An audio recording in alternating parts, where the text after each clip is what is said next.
dia a todos. Meu grupo ficou responsável de falar sobre a indústria cultural relacionada com a escola de Frankfurt. Teve dois grandes filósofos alemães, Theodor Adorno, que nasceu em Frankfurt e é de origem judaica.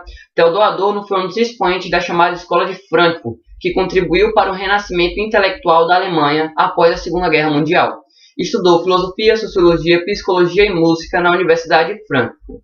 O outro grande expoente da chamada Escola de Frankfurt foi Max Horkheim. Nasceu em Stuttgart, na Alemanha, abandonou os estudos em 1911 para aprender um ofício e ajudar na fábrica de seu pai.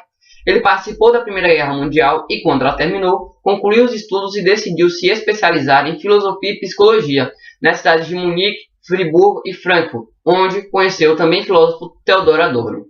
Theodor Adorno e Max Horkheim são os principais representantes da Escola de Frankfurt, fundada em 1924, na Universidade de Frankfurt, na Alemanha. Em 1947, os filósofos criaram o termo indústria cultural. Adorno e Horkheim definiram a indústria cultural como um sistema político e econômico que tem por finalidade produzir bens de cultura, filmes, livros, música popular, programas de TV, entre outros, como mercadorias e como estratégia de controle social. Eles fizeram uma análise dos meios de comunicação de massa e tiveram a conclusão que tudo isso funciona como uma indústria de produtos culturais, visando o consumo. Para eles, a indústria cultural transforma as pessoas em consumidoras de mercadorias culturais, ou seja, essa indústria tira toda a seriedade da cultura erudita, assim como a sua autenticidade. Então, para Adorno, a indústria cultural tem como objetivo a dependência e a alienação dos homens. Eles teriam um gosto padronizado e seriam induzidos a consumir produtos de baixa qualidade. Por essa razão, indústria cultural substitui o termo de cultura de massa, pois não se trata da valorização da cultura, mas sim de uma ideologia imposta. Agora nós nos perguntamos como Adorno e Horkheim viam que os meios de comunicação de massa. Eles viam os meios de comunicação de massa como um desestímulo à sensibilidade que desconsidera diferenças culturais e padroniza todo mundo, todo o público. Tem um forte estímulo publicitário e definem os meios de comunicação de massa como simples lazer e entretenimento, não encorajando o público a pensar, tornando passivo e conformista com tudo. Nós temos que os meios tecnológicos foram possíveis produzir obras de arte em escala industrial. Então, vamos ver o que Adorno e Horkheim achavam disso. Pelo que eu vi, eles achavam que essa produção em escala não democratizava a arte, simplesmente houve o que? A banalização que descaracterizou, fez com que o público perdesse o senso crítico e tornasse um consumidor passivo de todas as mercadorias anunciadas pelos meios de comunicação de massa. E isso acabou tirando o valor de muitas obras, como exemplo a Mona Lisa, que vira e mexe aparece em algumas montagens cômicas na internet, tanto outras como a Criação de Adão, de Michelangelo, e o Homem Vitruviano, do Leonardo da Vinci. Imagine que você adquire uma certa quantidade de massa de modelar e pretende moldá-la de uma maneira que ela adquira um formato de algo que você acha conveniente no momento. Só que para isso você precisa de algumas ferramentas que possam te ajudar a alcançar o seu objetivo.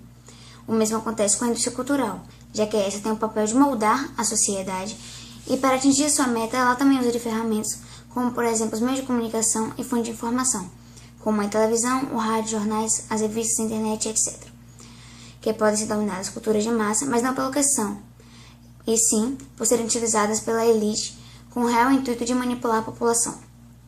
Na indústria cultural, a arte seria tratada simplesmente como objeto de mercadoria, estando sujeita à lei de ofertas e procura do mercado.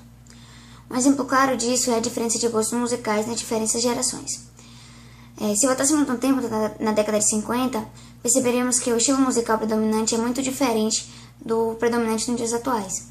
Antes era o rock, hoje é o funk ou o pagode. Antes era o estupro do cupido, hoje é lepo-lepo. Meu coração que já não pode amar, eu amei há muito tempo atrás, já cansei de tanto soluçar.